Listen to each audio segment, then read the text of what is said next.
Takže vážení diváci, po odjetí zhruba poloviny startovního pole máme pouze 3 dvojice s plným počtem bodů.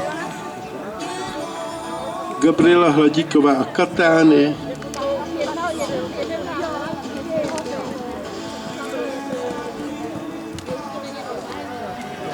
Jaroslav Kůst a Marian Serves Paris a Kateřina Veselovská Landis.